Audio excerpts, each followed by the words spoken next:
Indo British advanced pain clinic నొప్పి మాయం surgery దూరం ఫర్ అపాయింట్మెంట్స్ 9155515563. నమస్కారం, వెల్కమ్ టు ఐ డ్రీమ్. ధర్మ మార్గం విత్ విజిత కార్యక్రమానికి స్వాగతం.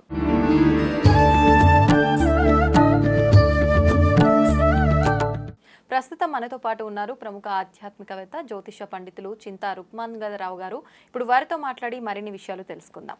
నమస్కారం అండి. మాతృదేవోభవ, పితృదేవోభవ, ఆచార్య దేవోభవ. శక్తులు అంటుంటారు, ప్రత్యేకించి సిద్ధశక్తులు అంటుంటారు. అసలు సిద్ధశక్తులు అంటే ఏంటి, దానివల్ల ఎవరికి ఉపయోగం, దాని గురించి తెలియజేయండి. ఇక్కడ సిద్ధశక్తులు అంటే సిద్ధించడము, సిద్ధించడం అంటే ప్రాప్తించడము, ఏదైనా సరే అనుకున్నది జరగడము, చెప్పింది జరగడము, అంటే ప్రయత్నించిన పనులనే కావడము, ఇవన్నీ సిద్ధశక్తులు అనొచ్చు. ఇవన్నీ సామాన్యుల విషయంలోనా లేదంటే ఎవరికైనా సరే ఋషులు వాళ్ళు మంత్రపూర్వకంగా కొన్ని సాధనల పూర్వకంగా సిద్ధశక్తులు సంపాదిస్తారు. సామాన్య మానవులు వాళ్ళ యొక్క విద్య, చదువుకున్న చదువు, కలిసి వచ్చిన అదృష్టము, ఉద్యోగము, వాళ్ళు అనుకున్నటువంటి కొన్ని టార్గెట్స్ అందుకోవడం వల్ల వాళ్ళు వాటిని సిద్ధింపు చేసుకుని అని చెప్పొచ్చు.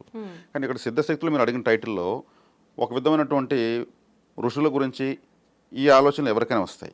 మరి ఇవి పలు రకాలుగా ఉంటాయి. ఒకటి రెండు కాదు, కొన్ని వేల సిద్ధశక్తులు ఉన్నాయి, వేలకు వేలు ఉన్నాయి. అందులో ఇప్పుడు మనకు అర్థం కావడానికి ఒక సందర్భాన్ని చెప్పుకోవచ్చు. ఎలా అంటే యథార్థంగా జరిగినటువంటి సంఘటన ఇది.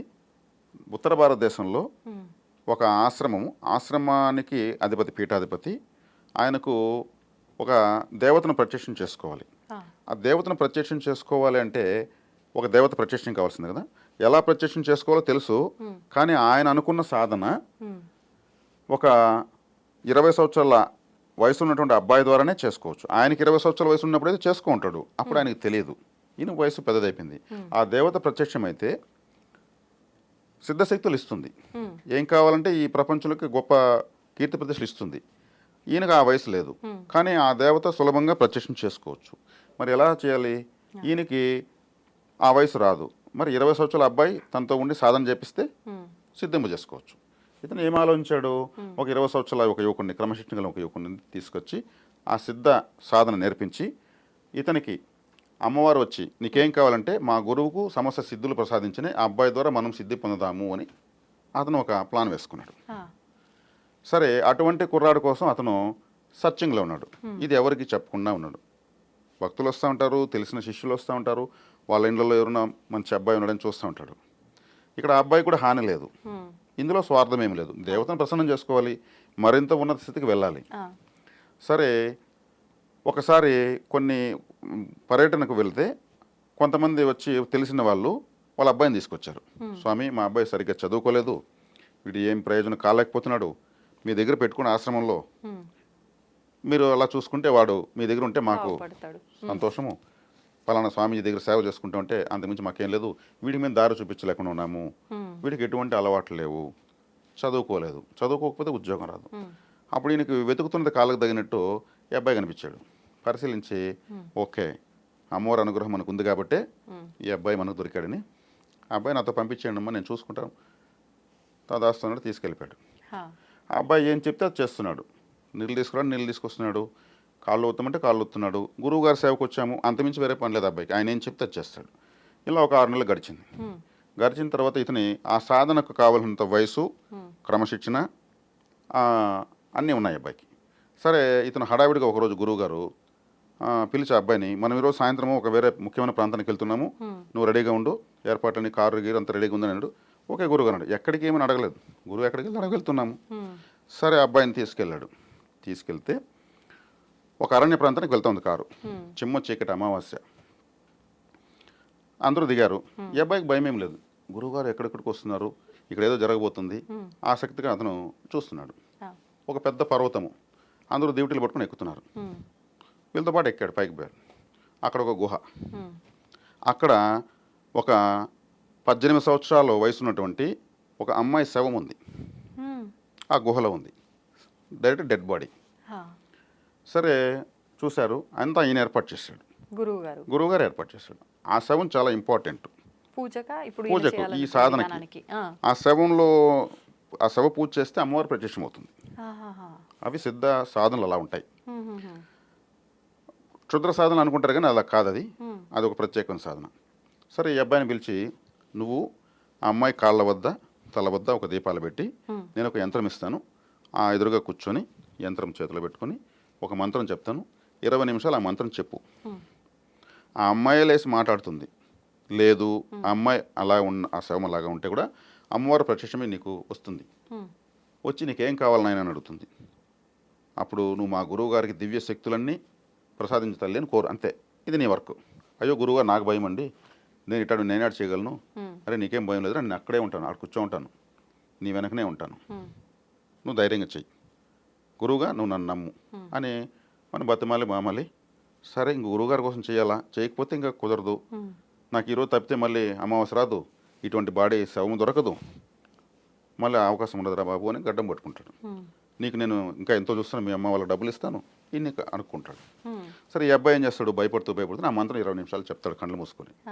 ఒక్కసారిగా ఆకాశము దద్దరిల్లి భూమి కంపించేంత శబ్దాలు, గంటలు, జయ జయ ధ్వానాలతో భయంకరమైన శబ్దము, విపరీతమైన అరుపులతో ఎవడు వాడు నన్ను ఎవడు రావాడు పిలిచింది, ఎంత ధైర్యం రావాడు కానీ ఒక శబ్దాలు వినిపిస్తాయి. అమ్మవారు వచ్చి ప్రత్యక్షం అయిపోతుంది హాహాకారాలు చేస్తూ. ఈ అబ్బాయి ఇంకా జనరేటర్ అనుకుంటూ వణుకుతూ ఉంటాడు. ఎవరు నేను ఫలానా నా ఆధార్ కార్డు నెంబర్ గురించి చెప్పగలరా, అంత భయంకరమైన రూపాన్ని చూసి వనకడమే ఈ అబ్బాయి పని అయిపోతుంది. మా గురువు గారికి సిద్ధశక్తులు ఇవ్వు అని చెప్పి అంత టంగ్ రావడం లేదు, భయపడ్డమే. అమ్మవారిని చూసేసాడు, ఆమె వచ్చి నిల్చుకునేసింది. శ్మశాన కాళి అంటారు ఆమెని, శవాన్ని పెట్టుకుపోతే పూజ చేశారు, శ్మశాన కాళి వచ్చేసింది. ఇంకా ఆమె తిరిగి వెళ్ళేదని వచ్చిన పని కంప్లీట్ చేసుకోవాలి, వాళ్ళు తప్పరు, వచ్చిన పని చూసేసి వెళ్తారు.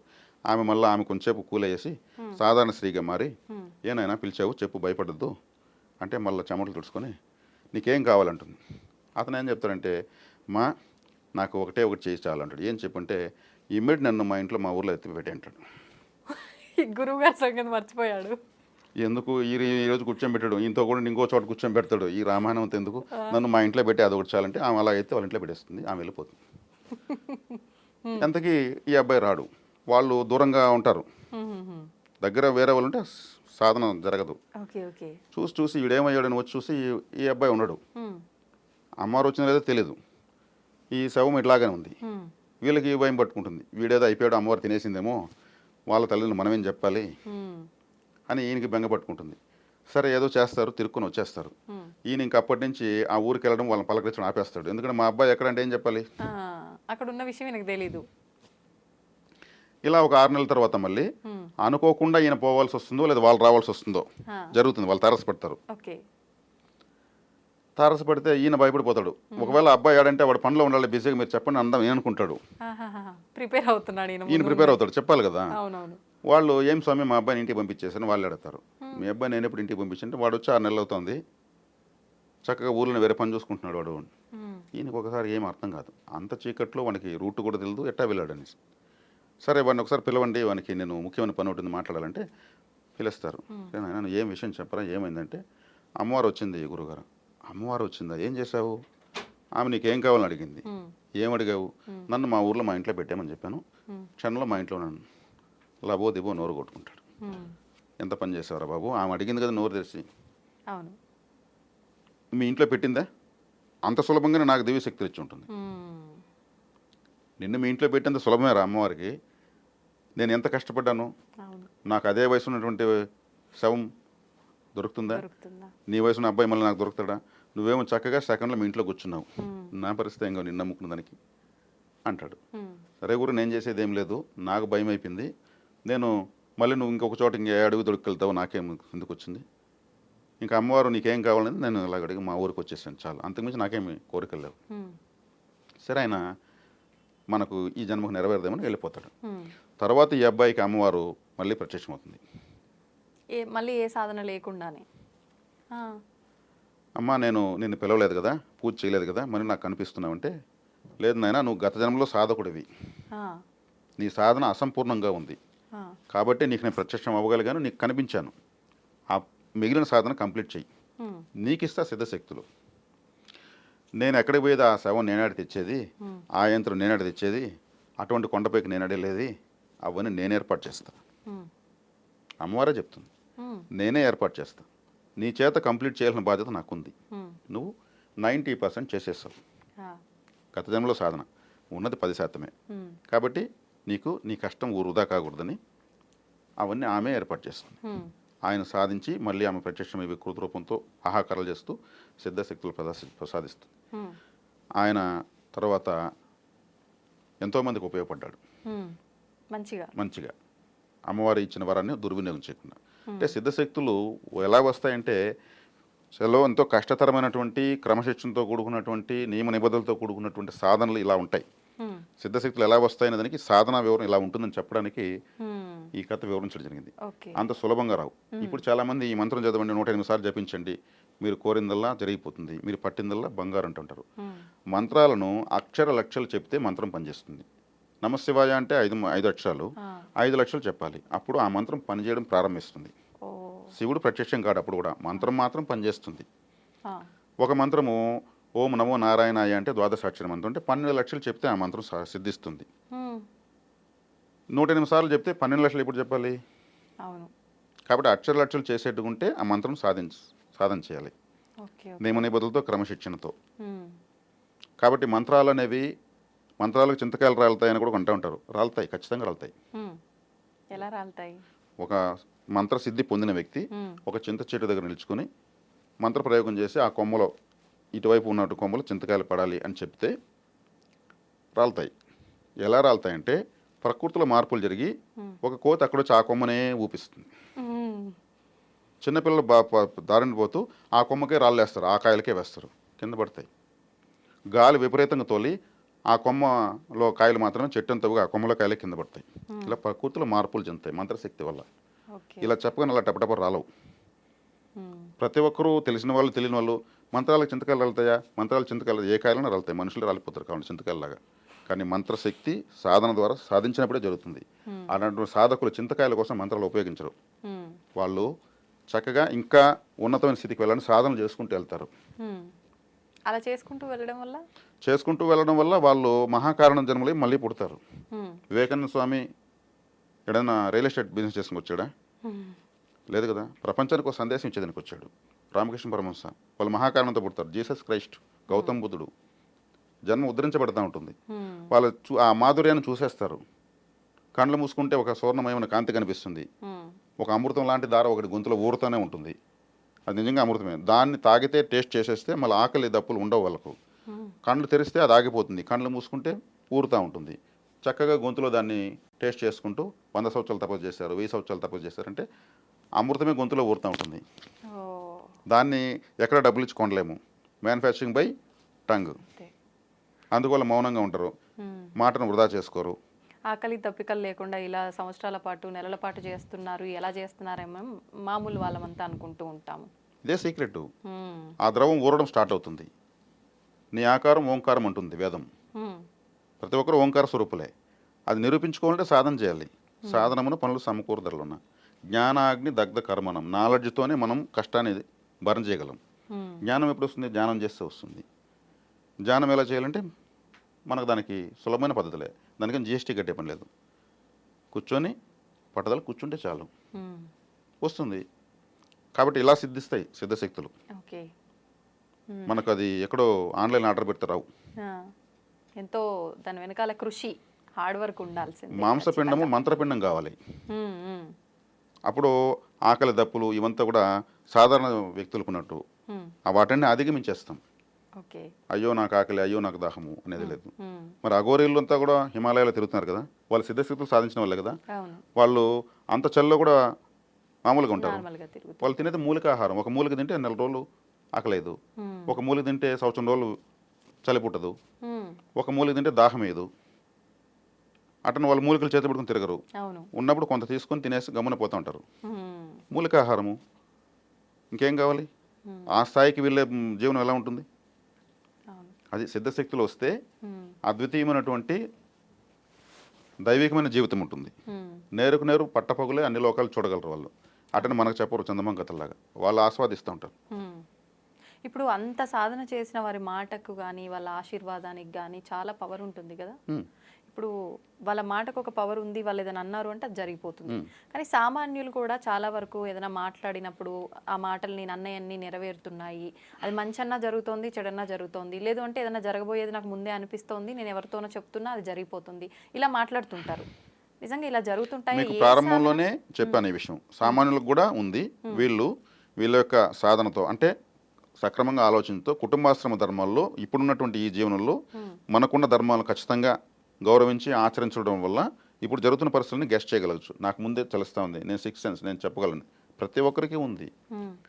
కృషి ఉంటే మనుషులు ఋషులు అవుతారు, మహాపురుషులు అవుతారు. ఆ కృషి చేయని వాళ్ళు తమ శక్తిని ఇంకా అది పేరుకుపోతుంది, దానిపైన కర్మ పేరుకుపోతుంది. కాబట్టి ఆ పవర్ ఎవరికైతే ఉంటుంది, ఏ స్థాయిలో ఉంటే ఆ స్థాయిలో వాళ్ళకి అన్ని అబ్జర్వ్ అవుతూనే ఉంటాయి. కాబట్టి ఇది ఎవరు ఇక్కడ సామాన్యులని ఏం లేదు, ఎవరిని వాళ్ళు సామాన్యులు చేసుకుని ఇస్తున్నారు. ప్రతి ఒక్కరు గొప్పవాళ్ళే, ప్రతి ఒక్కరు బ్రెయిన్ ఉంది. దీన్ని సానబట్టుకోవడమే, పదును పెట్టుకోవడమే చేయాల్సిన పని. వీళ్ళు దీని యొక్క మాధుర్యం తెలుసుకున్న తర్వాత కూడా దాన్ని అభివృద్ధి చేసుకుని కృషి చేస్తే చాలు. కృషి చేయకపోతే సాధారణ స్థాయిలో ఉంటుంది. ప్రతి ఒక్కరికి ఎటువంటి కృషి? ఇప్పుడు మీరు చెప్పినట్టుగా సాధన చేయడం, ఉన్నతంగా ఆలోచించి అటు సాధన వైపు ప్రకృతికి దగ్గర కావాలి. ప్రకృతికి పంచభూతాలకు మనము కనెక్ట్ అయ్యామంటే మనం అనుకుని జరుగుతూ ఉంటుంది. ఫర్ ఎగ్జాంపుల్ ఒక వ్యక్తి ఇప్పుడు మనం చెప్పుకునే విధంగా ఆలోచిస్తాడు, ఒక ధర్మబద్ధంగా ఉంటాడు, తనకు అనుకున్నవన్నీ జరుగుతూ ఉంటాయి. ఒకరోజు ఒక ఎగ్జామ్కి వెళ్ళాలి, ఆ ఎగ్జామ్కి ట్రావెల్స్ బుక్ చేస్తాడు టికెట్. ఇతను వెళ్ళేకాడికి టైం అయిపోతుంది, బస్సు వెళ్ళిపోతుంది. ఆ ఎగ్జామ్ రాయకపోతే ఇతని జీవితమే కొలాప్స్ అవుతుంది.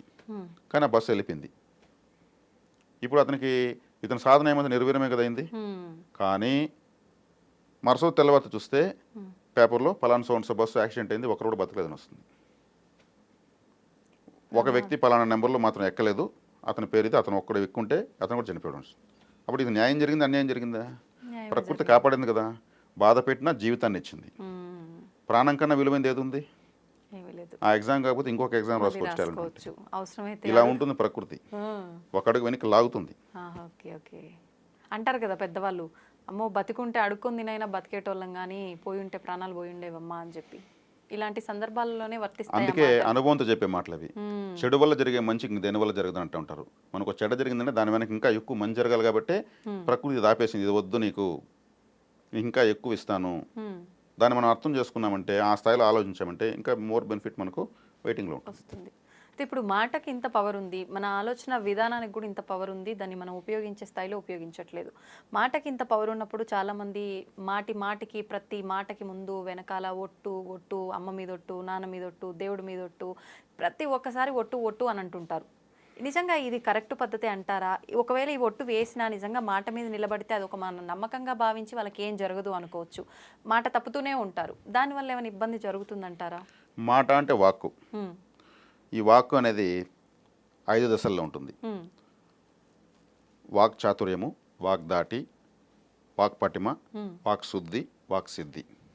ఏంటండి వీటన్నిటికి అర్థాలు? వాక్ చాతుర్యం అంటే ఇదే, దాని మీద ఒట్టు దీని మీద ఒట్టు అని చెప్పి తప్పించుకోవడం. వాక్ చాతుర్యంతో అబద్ధాలనే ఆయుధంగా చేసుకొని పబ్బం గడుపుకోవడం. వాడు విలువ లేకపోయినా పర్లేదు, చెప్పిన మాటకు కట్టుబడి ఉండాలా, చెప్పిన మాటకు విలువ లేదా, అడిగిన దానికి ఆ మాత్రం కూడా విలువ లేదా అనే విధంగా ఎదుటి వాళ్ళు బాధపడే విధంగా వీళ్ళ మాటను ఉపయోగిస్తారు. మాటలతోటే అవతల వాళ్ళని మానిపులేట్ చేసేస్తుంటారేమో. అయితే బ్యాడ్ నేమే వస్తూ ఉంటుంది ఆ వాక్ చాతుర్యంలో. వాక్ దాటి అంటే ఇది పొలిటీషియన్స్కి ఉంటుంది, లాయర్స్కి ఉంటుంది. వాళ్ళ వాక్ దాటితో తిమ్మిని బొమ్మని చేస్తుంటారు, నిజం అబద్ధం నిజం చేస్తుంటారు, కన్ఫ్యూజ్ చేస్తుంటారు. అది వాక్ దాటి. వాక్ పటిమ అంటే ఇప్పుడు మీరున్నారు, మీరు ఒక నిజం చెప్పి ఒక వ్యక్తికి హాని కాకూడదు, అబద్ధం చెప్పి ఒక వ్యక్తి ప్రాణం కాపాడచ్చు. అబద్ధం చెప్పి ఒక వ్యక్తిని ప్రాణం కాపాడారు, అది పుణ్యం. నేనెందుకు చెప్పాలి అబద్ధం, నిజం చెప్తాను, ఉండేది చెప్తాను, ఎవడు తెస్తే అదేం పోతాను అనుకుంటే అది పాపం. ఎక్కడ ఏ సందర్భంలో ఎలా మాట్లాడాలి, సందర్భానుసారంగా. త్యాగరాజుల వారు అదే పాడారు, సమయాన్ని తగు మాట్లాడిన వాడే గొప్పోడనేసి. కీర్తన, త్యాగరాజ కీర్తన. సమయానికి తగినట్టు మాట్లాడాలి, అది వాక్ పటిమ. వాక్ శుద్ధి, శుభ్రమైనటువంటి ఆరోగ్యకరమైనటువంటి భాష మాట్లాడాలి. ఒక అక్షరం కూడా వృధాగా మాట్లాడకూడదు. గొప్ప వాళ్ళు ఇప్పుడు ప్రవచనాలు చెప్తాను, మన అదృష్టం కొద్దీ మన ఆంధ్రప్రదేశ్లో కూడా గొప్ప వాళ్ళు ఉన్నారు. చాగంటి కోటేశ్వరరావు గారి, కరికిపాటి నరసింహారావు అంతా కూడా ఒక్క అక్షరం కూడా వృధా ఉండదు. వాళ్ళు చూడండి, అనర్గళంగా మాట్లాడతారు, వేలకు లక్షల పేజీలు గుర్తుపెట్టుకుని మాట్లాడతారు. ఎక్కడన్నా వేస్ట్గా ఏమైనా ఉంటుందా? అది వాక్ శుద్ధి. మనకు స్వరపేటికలో అన్ని అక్షరాలు పెట్టాడు భగవంతుడు, కాకి కా అనే లెటరే ఒకటే ఉంది. ఆ కాతోనే జీవితం క్లోజ్ అవుతుంది. ఇంకో పక్షికి కే అనే అక్షరం ఉంటుంది. ఒక్కొక్క జీవికి 1-2 అక్షరాలు తప్పితే వేరే అక్షరాలు పలకలేవు. అన్ని అక్షరాలను పలకగలిగే శక్తి మన స్వరపేటకు భగవంతుడు ఇచ్చినకి. ఈ స్వరపేటకుతో మనం మాటను దుర్వినియోగం చేయొచ్చునా? చేయకూడదు. అందుకే తర్వాత జన్మలో మూగవాళ్ళై పుడతారు. వామ్మో. మాటను దుర్వినియోగం చేస్తే పనిష్మెంట్లు అవే. అబద్ధాలు చెప్పి తప్పుడు సాక్ష్యాలు చెప్పి కోర్టులో ఎదుటి వాళ్ళకి ఇబ్బంది కలిగిస్తే తప్పుడు సాక్ష్యాల వల్ల కూడా మాటను దుర్వినియోగం చేస్తే ఆ మాటే లేకుండా చేసేస్తుంది. ప్రకృతి పనిష్మెంట్. ఇప్పుడు గరుడ పురాణంలో శిక్షలు ఉన్నాయంటారు కదా, దీనికి సంబంధించి అందులో ఏమైనా ఉందా? దీనికి సంబంధించి ఏం లేదు, కానీ అది పూర్తిగా మనిషి పుట్టుక, చావు, నరకము, వైతరణి నది, శిక్షలు, యమలోక వివరణ, యమధర్మరాజు స్వరూపము, ఇవన్నీ ఉన్నాయి. చక్కటి అద్భుతమైనటువంటి గరుడ పురాణం చదివితే భయానికి లోనవుతారు, కానీ భయపడకూడదు. అది ఇద్దరు దేవతలు మాట్లాడుకున్న సంభాషణ. అది కరుకుమంతుల వారు మహావిష్ణువు గారు కరుకుమంతుల వారికి వివరించారు. దాన్ని తెలుసుకుంటే ఇక్కడ తప్పులు చేయాలంటే భయం కలుగుతుంది. అది చదవకపోతే ఏమైనా చేసుకోవచ్చు అని లెక్కలు ఆలోచిస్తారు. అంతే, అలానే ఉన్నారు. అంటే తప్పించుకుంటున్నారు, నిజం నుంచి నిజాన్ని గ్రహించాలని భయపడుతున్నారు. కాబట్టి ఇక్కడ ఆలోచన బాగుండాలి. ఆలోచించేది, చెప్పేది, చేసేది 3 ఒకటే ఎవరుకుంటుందో వాళ్ళ సక్సెస్. ఏం ఆలోచిస్తున్నామో ఏం చెప్తున్నామో అదే చేసామంటే త్రికరణ శుద్ధి అంటే ఇది. 3 పనులు ఒకటే ఉండాలి. ఓకే. కాబట్టి మీరు వాక్ శుద్ధి, వాక్ పటిమ, వాక్ సిద్ధి, ఈ వాక్ శుభ్రంగా ఉంటే వాక్ సిద్ధిస్తుంది. ఏం చెప్తే అది జరిగిపోతుంది. వాక్ సిద్ధి కోసం మళ్ళీ ప్రయత్నం చెప్పని లేదు. మీ మాటను శుభ్రం చేసుకున్నారు. శుద్ధిగా ఉంటే శుభ్రమైన విత్తనం వేస్తే ఫలితం వస్తుంది. వాక్ సిద్ధి కోసం అంటే 4వ స్టెప్ని మనం ఎవరైతే అధిగమిస్తారో వాళ్ళ వాక్ సిద్ధి కోసం ప్రత్యేకించి చేయాల్సిన లేదు. మీ నోటితో ఆశీర్వదించరా ఒకసారి, నాకు మంచి జరుగుతుంది అని అడుగుతారు. ఎందుకంటే ఆయన చెప్తే మంచి జరుగుతుందని. ఇప్పుడు దుర్యోధనుల వారు యుద్ధానికి బయలుదేరి హెల్మెట్, బ్యాటు అన్నీ ఎత్తుకుని బయలుదేరాడు ఆయన యుద్ధానికి. వాళ్ళ అమ్మ దగ్గరికి వెళ్ళాడు, తల్లి ఆశీర్వదిస్తే చాలా మనకి విజయం. ఆమె వాక్కును వృధా చేయకూడదు కదా. ఆమెకు అర్థమైంది వీడు గెలవడని. ద్రౌపదీదేవిని ఎవరు వీళ్ళు అవమానించిన రోజు ఆమెకు తెలుసు. 1 ఫైన్ డే మనం పిల్లకాయలంతా మటాషన్ తెలుసు. ఆమె మహాపతివ్రత. యతో ధర్మస్తతో జయహానింది. ధర్మం ఏ వైపు ఉంటే అదే అక్కడ వాళ్ళదే విజయం అని చెప్పింది ఆమె. ఆమె ఎంత భయపడింది, ఎంత ఆలోచించింది. నువ్వు గెలుస్తావన్నా ఎందుకు అనలేదు? కొడుకు గెలవడం తెలుసు కదా. అతని కొడుకు నువ్వు ఓడిపోతావని చెప్పలేదు కదా. మాటను దుర్వినియోగం చేయకూడదు కదా. ఎంత గొప్ప క్యారెక్టర్స్ మహాభారతంలో ఒక్కొక్కరు ఆలోచనలు ఎట్లుంటాయి. ఓకే, దుర్యోధనుడు మా అమ్మ ఆశీర్వదించింది, నా వైపే ధర్మం ఉంది. అతను ఒక మూర్ఖుడు, ధర్మం తన వైపు ఉంది అనుకున్నాడు. భీష్మ, ద్రోణ, కర్ణ, కృప, శల్య, అశ్వత్థామ, యోధాని యోధులందరూ తన వైపు ఉన్నారు. హరిహర బ్రహ్మాదులు వచ్చినా వాళ్ళతో యుద్ధం చేయలేరు. అటువంటి ఒక గొప్ప వీరులు, మరణానికి అవకాశం లేనటువంటి గొప్ప వీరులు వాళ్ళు దుర్యోధను వెనుకున్నారు. శ్రీకృష్ణుల వారు కూడా తన వెనుకున్న 8 నరనారాయణులు అంటే శ్రీకృష్ణుడు సమానంగా యుద్ధం చేస్తారు వాళ్ళు. అటువంటి వాళ్ళని కూడా ధర్మరాజుకి దుర్యోధనుడికి ఇచ్చేశాడు. ఇటువైపు ఉంటే వాళ్ళని చంపలేడు, మోక్షం ఇయ్యాడు శ్రీకృష్ణుడు. అటువైపు పెడితే, వైరు వర్గంలో పెడితే వాళ్ళకి మోక్షం ఇవ్వాలి. యుద్ధం రూపంలో వీర స్వర్గం ఇవ్వచ్చు. అది దుర్యోధను యొక్క ధైర్యం. కాబట్టి శ్రీకృష్ణుల వారు కూడా తెలివిగా ఇక్కడ అందరికీ కలియుగంలో గొప్ప వాళ్ళు ఉండకూడదు, కలియుగంలో ఆ ధర్మాలకు ఇటువంటి వాళ్ళు బలి కాకూడదు అనేసి అందరికీ మోక్షం ఇవ్వాలనేసి ఆయన తెలివిగా వ్యవహరించాడు. కాబట్టి ఇక్కడ గాంధారీదేవి ఆమె యొక్క మాటను వృధా చేసుకునేందుకు సాహసించలేదు. కొడుకు చనిపోతాడని తెలిసినా కానీ ధర్మమే మాట్లాడింది. ఇప్పుడు మాటకు అంత శక్తి ఉంటుంది. దాన్ని కాపాడుకుంటే అది ఒక అద్భుతమైనటువంటి కరెన్సీ అని చెప్పొచ్చు, స్పిరిచువల్ కరెన్సీ. కాబట్టి మనం మాటను ఎంత శుభ్రంగా వాడతామో, మన మాట వల్ల ఎంతమందిని సంతోష పెడతామో, ఎంతమంది ధైర్యాన్ని ఇస్తామో, స్థైర్యాన్ని ఇస్తామో, దారి చూపిస్తామో మనకు అంత పుణ్యం వస్తుంది. యూనివర్సు అది మనకు బహుమతులు ఇచ్చేస్తుంది. తీసుకో, నీకు ఇది ఇస్తున్నాను అడక్కనే ఇస్తుంది. ఇది దుర్వినియోగం చేసే కొద్దికి ఇక్కడ సామాన్య మానవుడు గుర్తించరు మనల్ని. వాడు చెప్పేదంతా అబద్ధాలే, నోటికి ఏదొస్తే అది వాగేస్తుంటాడు. మరి అటువంటి జీవితం ఎలా ఉంటుంది? చాలా దుర్భరంగా ఉంటుంది. ఒక కష్టం ఆ వ్యక్తికి వస్తే వాడు చెప్పిన తప్పులకే వాడికి పరిస్థితి వచ్చింది. ఏ రోజు వాడు నిజం చెప్పలేదు. వాడు అబద్ధాల వల్ల ఎంతోమంది నాశనం అయిపోయారు. పాతకాలం సినిమా ఒకటి, అందులో విలన్ తరపున అతని అసిస్టెంట్ వచ్చి కోర్టులో సాక్ష్యం చెప్తాడు. సాక్ష్యం చెప్పాలని మాటే కదా. భగవద్గీత పైన ప్రమాణం చేసి అంతా నిజమే చెబుతాను అనేది అక్కడ ఫస్ట్ చెప్పాలి. అతను అబద్ధం చెప్పాలి. ఇప్పుడు అబద్ధం చెప్పాలంటే ఏం చేయాలి? అబద్ధం చెప్తాను భగవద్గీత పైన చెప్పకూడదు. కానీ అతను ఏం చేశాడు? భగవద్గీత పైన ప్రమాణం చేసి అంతా నిజమే చెబుతాను, అబద్ధం చెప్పను అన్నాడు. ఆ నువ్వులో అబద్ధమే చెప్తానని చెప్పాడు. అర్థమైందా మీకు? భగవద్గీత పైన ప్రమాణం చేసి అంతా నిజమే చెప్తాను అంటే చెప్తానా, అబద్ధం చెప్పను. అర్థమైందా? నిజం చెప్తానా అన్నట్టుగా అనేసాడా? భగవద్గీత పైన ప్రమాణం చేసి అంతా నిజమే చెప్తాను, అబద్ధం చెప్పను. ఇంత లాజిక్‌గా వేస్తున్నారా అక్కడ ప్రమాణాలు కూడా? ఆ! అతను నేను అబద్ధమే చెప్తాను భగవద్గీత అని చెప్పేసి అబద్ధమే చెప్పాడు. ఆడ కేసు తారుమారైంది. మాటలో ఒక అక్షరంలో దాన్ని పొట్టిగా చేయడం వల్ల, పొడవు చేయడం వల్ల అర్థము, సందర్భము, ఫలితాలు మొత్తం తారుమారవుతాయి. హ్మ్. లాజిక్ మీకు అర్థమైంది అనుకుంటా. అర్థమైంది. అతను డైరెక్ట్గా అబద్ధమే చెప్తానని చెప్పాడు. హ్మ్. కానీ వినడానికి నేను నిజమే చెప్తాను అనే విధంగా వచ్చింది. చెప్పింది వచ్చింది. అబద్ధమే. హ్మ్. కానీ ప్రమాణం మాత్రం అబద్ధానికే చేశాడు అతను. అవును. ఓకే.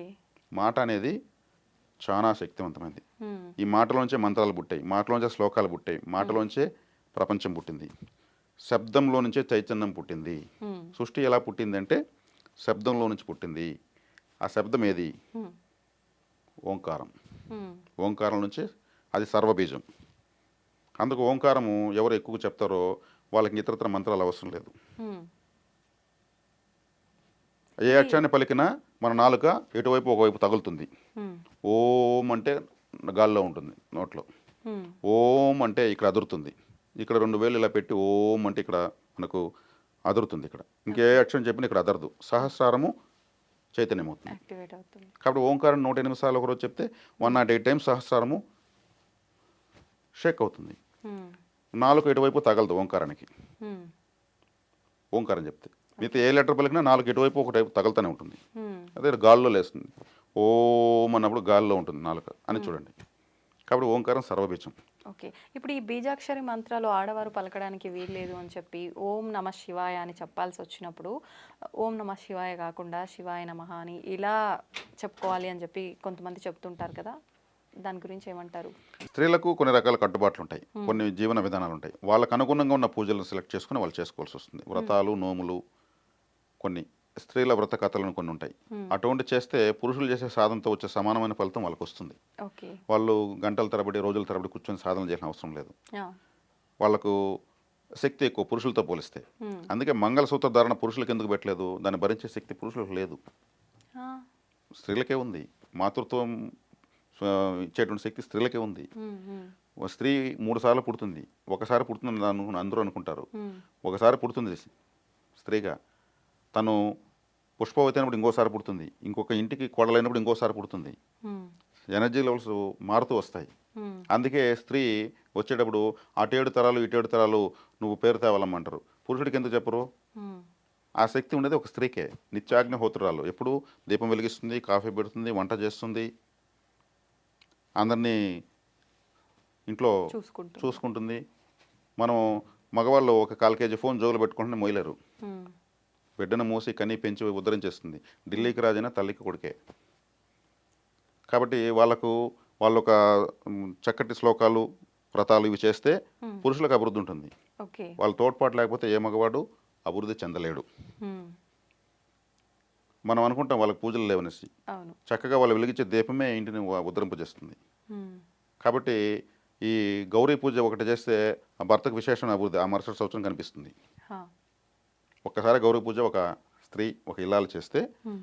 ఆ సంవత్సరం అతనికి దేదీప్యమానంగా వెలుగుతుంది. ఎన్నో కష్టాలు, అరిష్టాలు నశిస్తాయి. ఇప్పుడు మామూలుగా వివాహ సమయంలో మాత్రమే గౌరీ పూజ చేస్తున్నాం అంటారు కదా! మళ్ళీ తర్వాత చేసే ఈ వరలక్ష్మి పూజ, ఈ శ్రావణ మాసం పూజలన్నీ గౌరీ పూజ కిందకొస్తాయా? లేదంటే ఆ విధానం ఓన్లీ వివాహ సమయంలో ఆచరించే విధానం ఒక్కటేనా? మామూలుగా మా రాయలసీమ ప్రాంతంలో దీపావళికి గౌరీ పూజ చేస్తారు. నోములు నోస్తారంటారు. అది ఆహా! గౌరీ పూజే. ఓకే. ఓకే. నోము దారాలు తీసి వచ్చి ఇంట్లో అందరికీ వాళ్ళ చేత్తో కడతారు. హ్మ్. అది 3 రోజుల పాటు వాళ్ళు కట్టి నిద్రించి తర్వాత తీసి ఒక చెట్లో కట్టడము, నీటిలో వదలడం చేయాలి. ఆహాహా! అలా చేయడం వల్ల హ్మ్. ఆ కుటుంబానికి పూర్తిగా అది ఒక రక్షలు అవి. హ్మ్. అమ్మవారి రక్షలు. వీళ్ళు అక్కడ అమ్మవారికి పసుపు కొమ్ములు అన్నీ పెట్టి నోముకొని వస్తారు. హ్మ్. ఆ విధంలో ఆమెకు 5వ తనము నిలుస్తుంది. పసుపు కుంకుమలతో కలకాలం పసుపు కుంకుమలతో ఆమె జీవితాన్ని కూడా ముగిస్తుంది. ఎవరన్నా పసుపు కుంకుమలతో చనిపోవాలని కోరుకుంటారు. అది అదృష్టంగా భావిస్తారు. హ్మ్. హ్మ్. వాటిని కోల్పోవాలని చూడరు. అవును. అదొక అందరూ కూడా కొంతమంది ఇష్టపడతారు. మనకు అటువంటి చావు రాలేదని బాధపడతారు. రాలేదని. దానికి అంత విలువ ఉంది. హ్మ్. కాబట్టి ఈ నోములు, ఈ వ్రతాలు ఇవన్నీ కూడా గౌరీ పూజ సమానమే. వరలక్ష్మి వ్రతం ఆమె ఒక అమ్మవారే. హ్మ్. దసరా నవరాత్రులకు అమ్మవారిని పూజిస్తాము. అవును. అక్కడ విధానాలు మారుతాయి. హ్మ్. ఆ దేవతల యొక్క అనుగ్రహం అనేది కావాలంటే ఆయా విధానాలను అనుసరించి చేస్తే చాలు. ఓకే.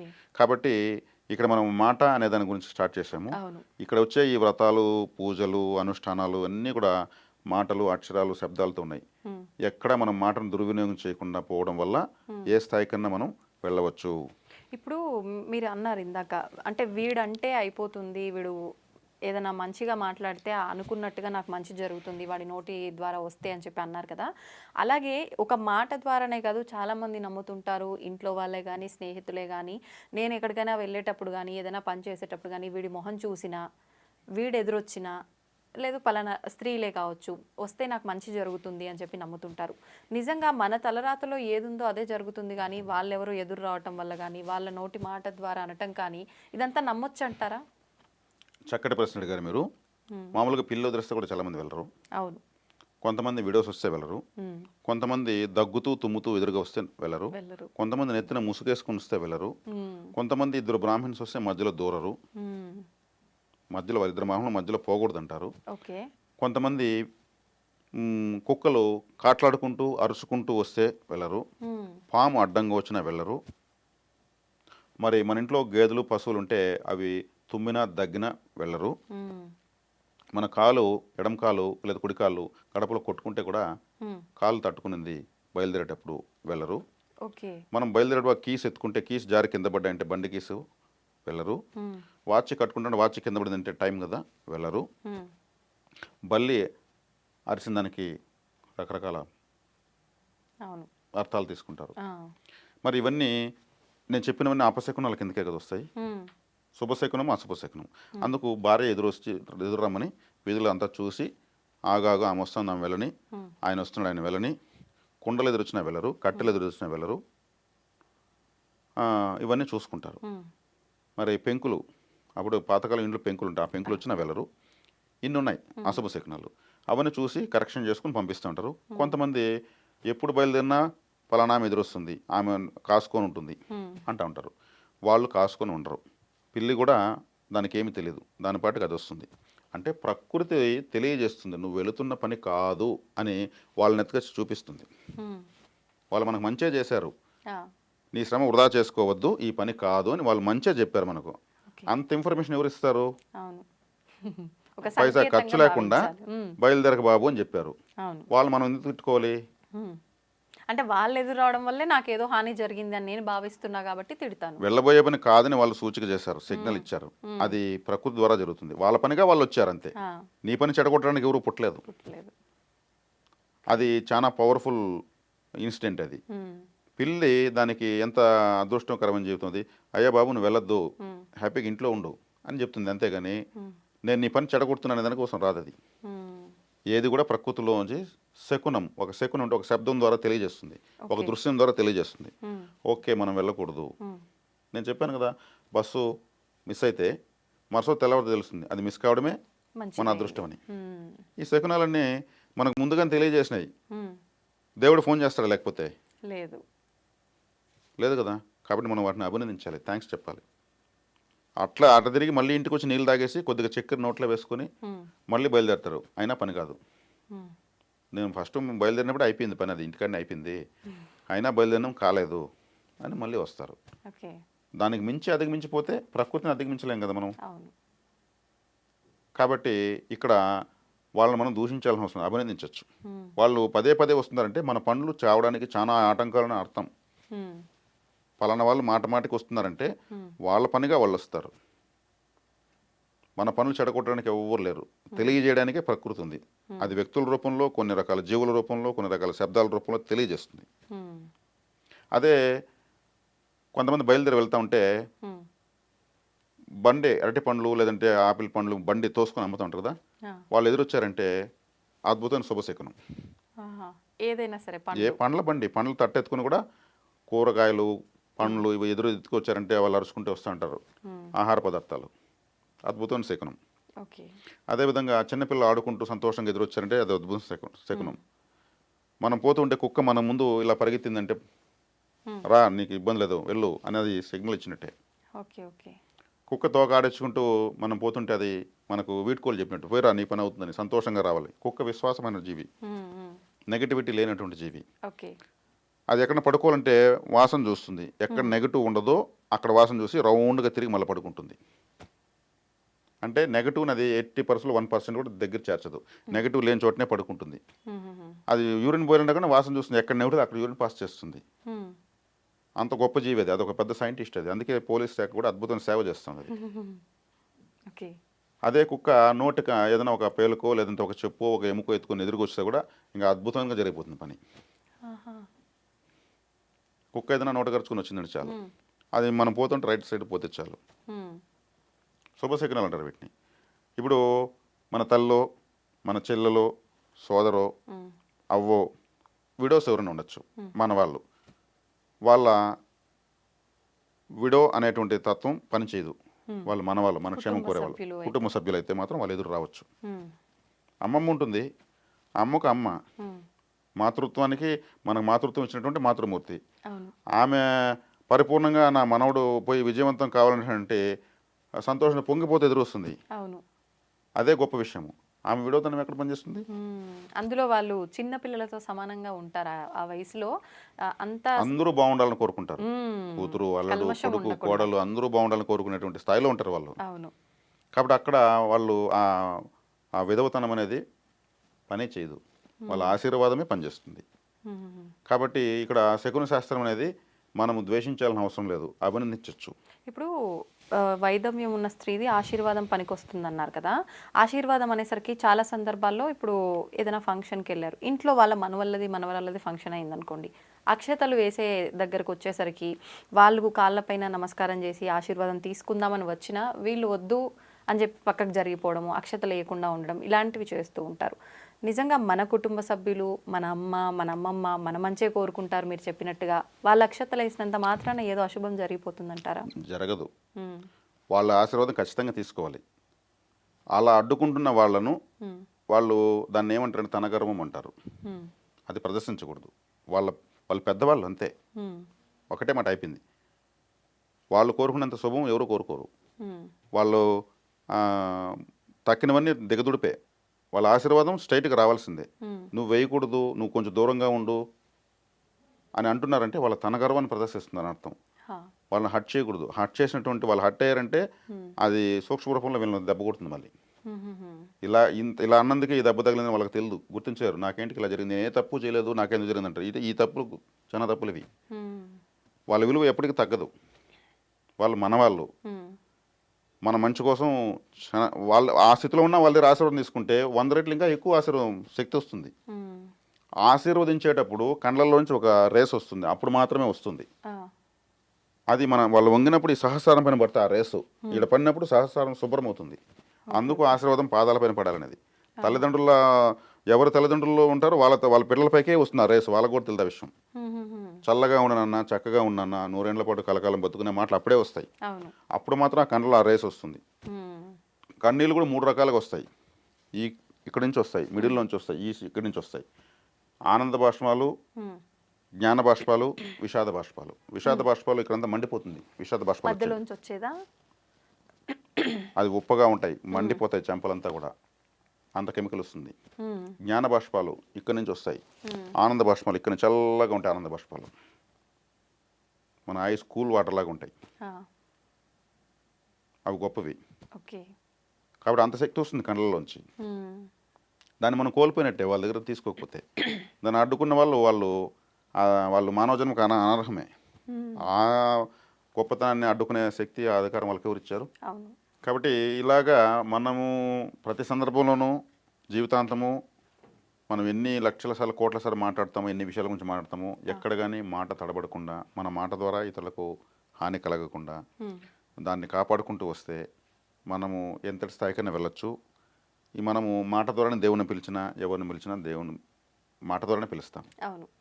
కాబట్టి దీన్ని దుర్వినియోగం చేయడం చాలా తప్పు. మనకు ఆ అదృష్టాన్ని ఇచ్చినటువంటి దేవుడికి మనం అంతకుమించి భగవంతుని ఏం కొడతాం? ఇన్ని ఇచ్చిన తర్వాత మళ్ళీ భగవంతుడు ఇది లేదని భగవంతుడి మీద బరికొట్టుకుంటూ ఉంటాం. ఆయన చూడలేదని గుడ్డివాన్ని చేస్తాం, వినలేదని చెవిటివాన్ని చేస్తాం, స్పందించలేదని వికలాంగుని చేస్తాం. కానీ జన్మని ఇచ్చినందుకు, ఇంత సౌకర్యాలు ఇచ్చినందుకు దానికి మనం ఎన్ని నమస్కారాలు చేసినా అంత తక్కువే. కాబట్టి ఇప్పుడు దైవ నింద కూడా చేయకూడదు కదా, దేవుడు పట్టించుకోలేదంటే తప్పు కదా, ఆ మాట కూడా రాకూడదు కదా. మనకు అన్నీ ఇచ్చి వాటిని ఉపయోగించుకోమన్నాడు. అలా ఆర్డర్లో ఉపయోగించుకోవాలి. డిసార్డర్లో పోతే ఏమవుతుంది? అవును. మనం ఇప్పుడు కంఫర్ట్ జోన్ ఇలా ఉంటుంది. కంఫర్ట్ జోన్ అంటే ఒకవేళ మారిస్తే అన్కంఫర్ట్. మనం కంఫర్ట్గా ఉండాలనుకుంటాం, కంఫర్ట్గా ఉండి మనం అన్కంఫర్ట్లోకి వెళ్ళిపోతాం.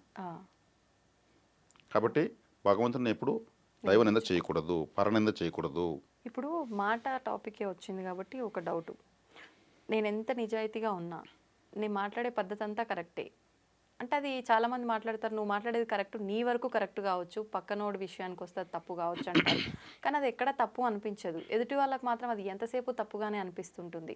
ఇది నిజంగా ఈ సందర్భాల్లో ఎలా మనం ముందుకెళ్ళొచ్చు అంటారు? అదే వాక్ పటిమ అన్నారు, సమయానికి తగినట్టు మాట్లాడాలి. అందుకే ఇక్కడ సమాజాన్ని దృష్టిలో పెట్టుకుని ఇక్కడ ఎంతవరకు మాట్లాడాలి, ఏం మాట్లాడాలి, ఏది ఆపుకోవాలి, ఏది చెప్పాలి. ఒకవేళ ఇప్పుడు ఈ సందర్భంలో నేను మాట్లాడేది రైట్ అయినా వాళ్ళకి రాంగ్గా కనిపిస్తుంది కాబట్టి వాళ్ళకు నేను దానికి వ్యతిరేకంగా మాట్లాడితేనే కరెక్ట్ పోకడలో వెళ్తుంది అన్నప్పుడు నేను ఇక్కడ నా వేలో నేను మాట్లాడాలా, వాళ్ళకు ఎలా చెప్తే కరెక్టో అదే వేలో మాట్లాడాలి, ఏది ధర్మం అంటారు? సమాజానికి అనుగుణంగా మనం అడుగులు వేయడమే కరెక్టు. అంతర్లీనంగా మనం కరెక్టే, మన కరెక్ట్ అనేటువంటిది కరెక్ట్గా ఉన్నామని తెలియజేసే సమాజానికి జీర్ణించుకోలేనప్పుడు వాళ్ళకి తగినట్టు మాట్లాడి మనం ఎక్కడ మాట్లాడితే మన మాటకు సందర్భానికి విలువ వస్తుందో అక్కడ మాట్లాడితే చాలు. అదే నేను చెప్పింది మీకు, వాక్ పటిమ. ఎక్కడ ఎలా మాట్లాడాలి, సమయానికి తగినట్టు మాట్లాడడమే నిజమైన జ్ఞాని యొక్క లక్ష్యం. లేదంటే మనము అన్ని చోట్ల ఒకే విధంగా మాడితే ఇలాంటి పరిస్థితులు ఎదురవుతాయి. నీకే తెలిసినట్టు మాట్లాడుతున్నావు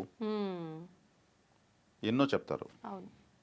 కాబట్టి ఇలా సమాజము మనం అనుకున్న విధంగా లేదు. దానికి తగినట్టు పోగలిగేది మనం ఆ నాలెడ్జ్ సంపాదించుకుంటే చాలు. సంతోషం అండి, చాలా మంచి విషయాలు తెలియజేశారు. నిజంగా నాకు కొన్ని టిప్స్ ఇచ్చినట్టుగా అయింది మీ మాటల ద్వారా. నిజంగా మాట్లాడాలంటే జాగ్రత్తగా మాట్లాడాలా, ఇలా ఉండాలా అనే ఒక అవగాహన వచ్చింది. చూద్దాం నేను కూడా ఎంతవరకు ఆచరణలో పెడతాను ఈ విధానాన్ని. ధన్యవాదాలండి. ధన్యవాదాలు. మాతృదేవోభవ, పితృదేవోభవ, ఆచార్య దేవోభవ.